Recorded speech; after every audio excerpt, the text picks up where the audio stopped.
Hello, I'm Lindsay, and this is Stolen from Me. So, this is Bite Size, and every Wednesday at 8 p.m., I'm going to be posting a midweek episode. It's going to be either 10 minutes long and maybe go a little bit over sometimes, depending on what case we're covering. This case, I feel like, is going to go over a little bit. This is a case where a little tiny baby girl lost her life in the most horrendous way. So please be warned that this is a truly horrendous case. And if you are sensitive to child deaths, please do not watch this case because it is a really sad case. Viewer discretion is always advised with every single one of my episodes. And let's get started in my first episode of Bite Size. Verfi Coody was just about to turn 18 years old. She was really excited about turning 18 as well. She currently lived in a mother and baby unit for vulnerable parents. This would have been because she had either nowhere else to go or she needed help and support. They would have then offered her a social worker, and then the social worker would have supported all of her needs and the child's needs. And then eventually she would have moved into a flat or a house, and then later down the line, when she wouldn't need one anymore, she would no longer have a social worker.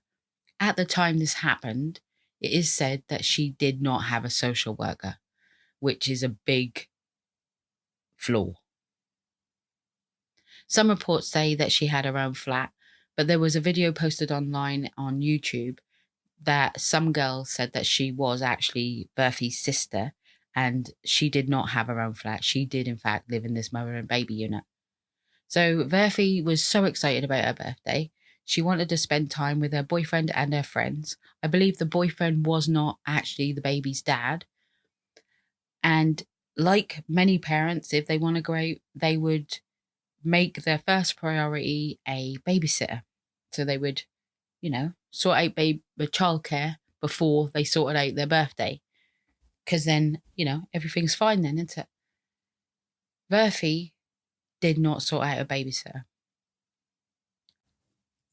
Her 20-month-old baby daughter, Asaya, was left home alone for almost 6 days. Verfi left her home on the 5th of December 2019 in Brighton. She was actually seen on CCTV leaving the building, alone. She then travelled to London to be with her boyfriend, and on the 9th she travelled to Coventry, which is 150 miles away from her home, or 241 kilometres away from her home. She would return home on the 11th, but while she was away, she celebrated her birthday. She was partying quite hard, enjoying herself, having the best time of her life. She went to a friend's birthday party. She got a DJ to shout herself out for having her birthday, like wishing her happy birthday. She was really living life to the fullest for her birthday. On the 11th of December, she came home. She was seen on CCTV taking rubbish out of her flat and then going back in her flat. This was around 3:30 in the afternoon. Now, I'm guessing if you leave a 20-month-old baby in a flat at home, all alone, there's going to be a lot of mess to clear up. Obviously, they're going to have to go to the toilet. They can't go to the toilet. There's going to be a lot of mess.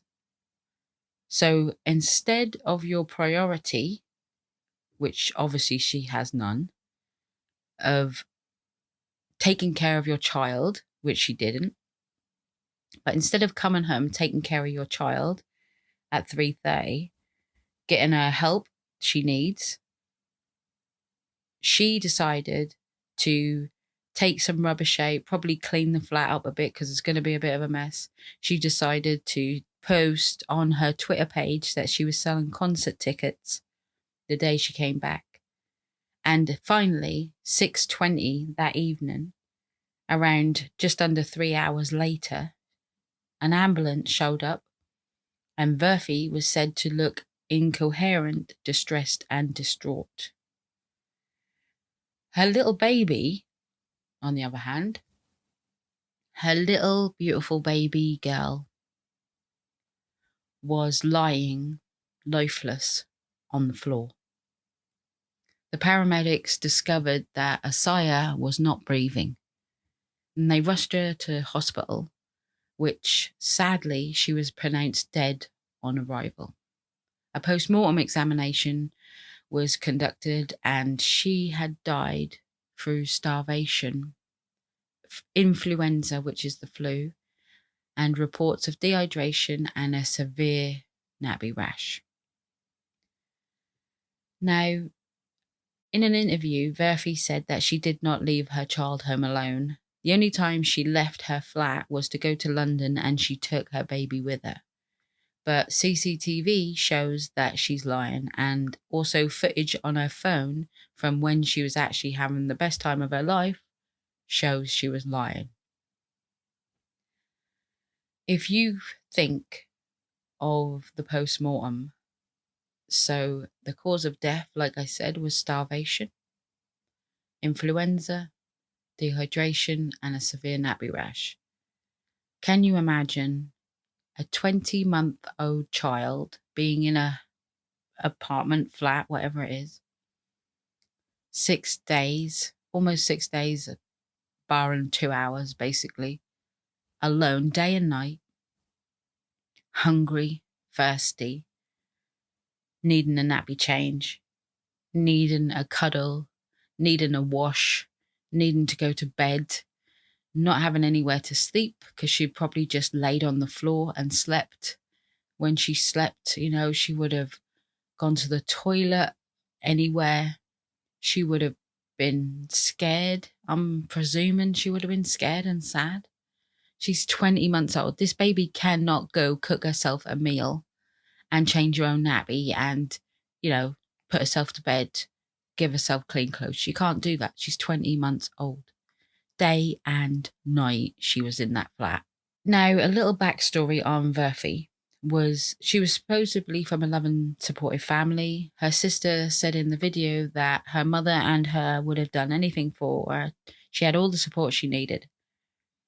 She ran away from home when she was 14 years old, and she would spend 2 weeks at a time away from home, and then she'd come back, and sometimes she would be gone a week.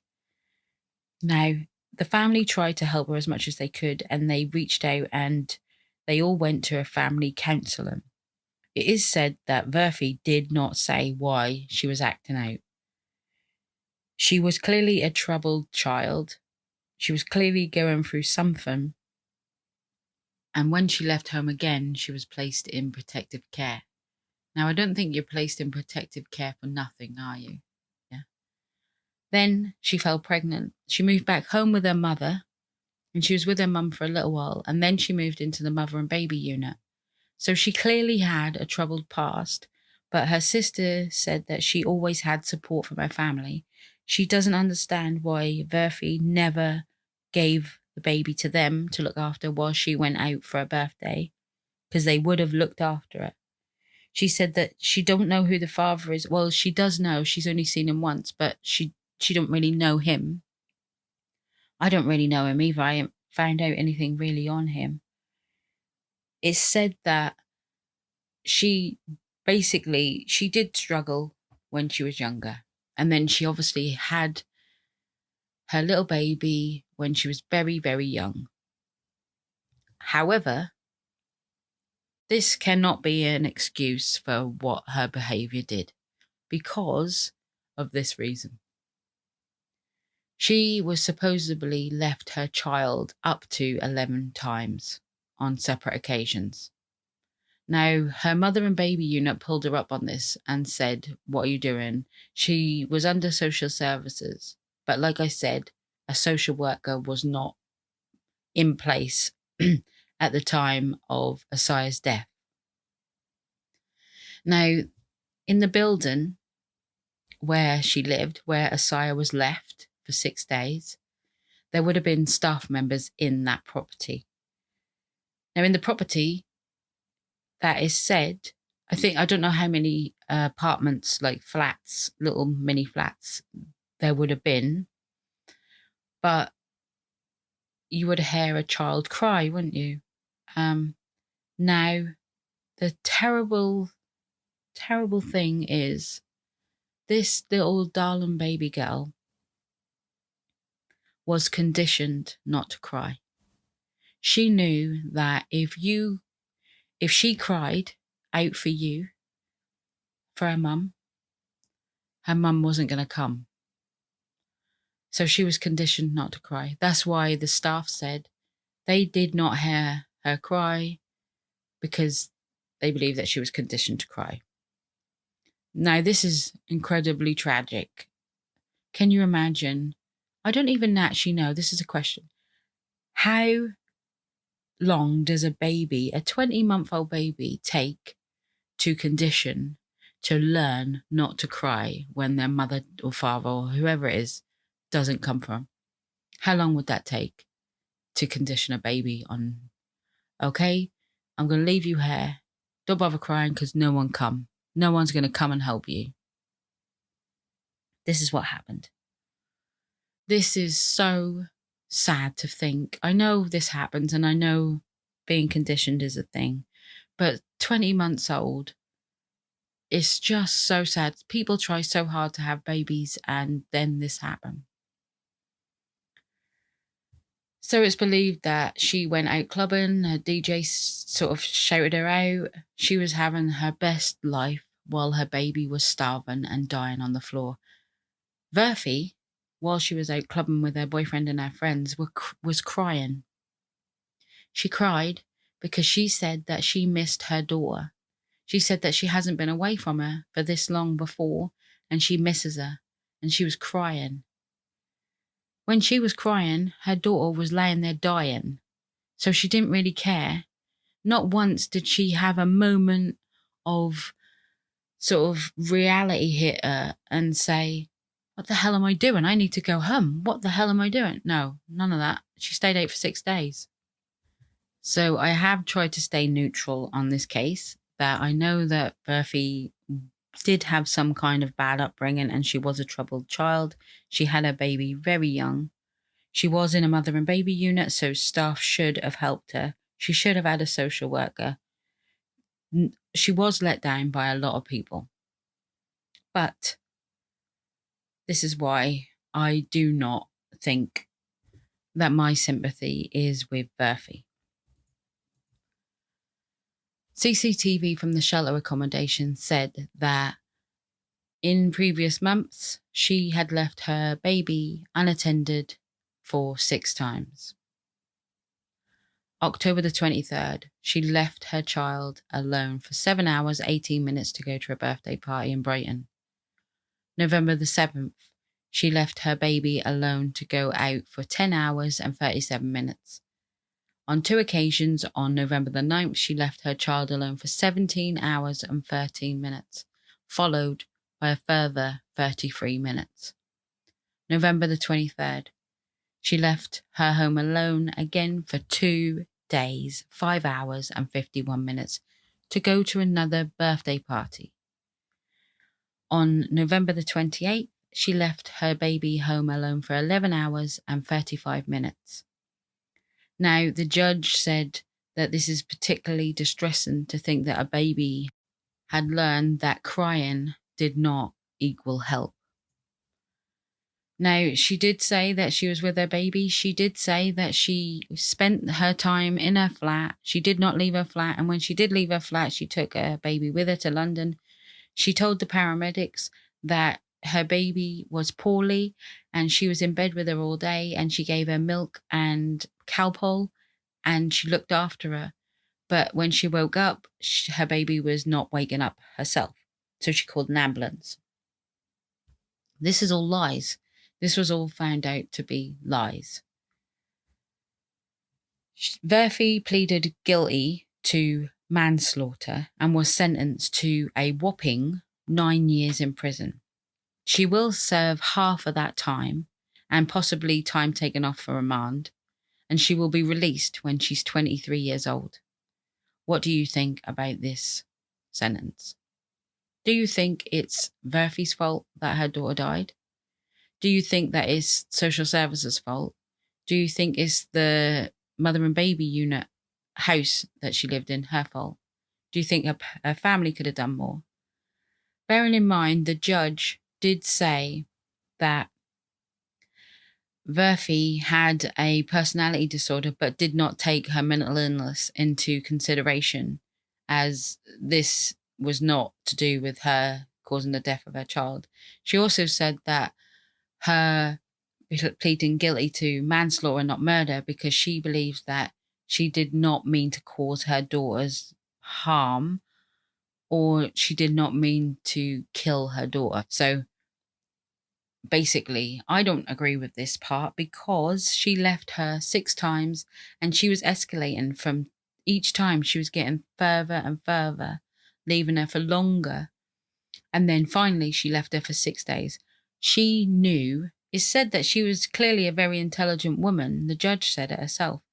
But she knew that leaving a child home alone, not even a child, this is a baby, home alone for 6 days, what would happen to that baby. She knew when she come back what she would be dealing with. She knew that if she lasted 6 whole days and night, that the baby would be in the flat, suffering, laying there, dying of starvation, of thirst, of having the flu, of a terrible nappy rash that would have been horrendously painful.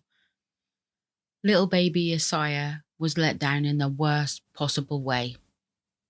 She lost her life in a horrendous way through someone who was selfish and wanted to go out partying for her birthday rather than care for her baby. Do you think her sentence was a joke? Do you think that her baby's death was not her fault? Do you feel like social services let her down? Do you feel like the people that worked in the mother and baby unit let her down? Whose fault do you believe it is? Thank you so much for listening to Bite Size. This did not end up a bite-sized episode. I'll try better next week. I will see you again on Sunday. Much love, Lindsay.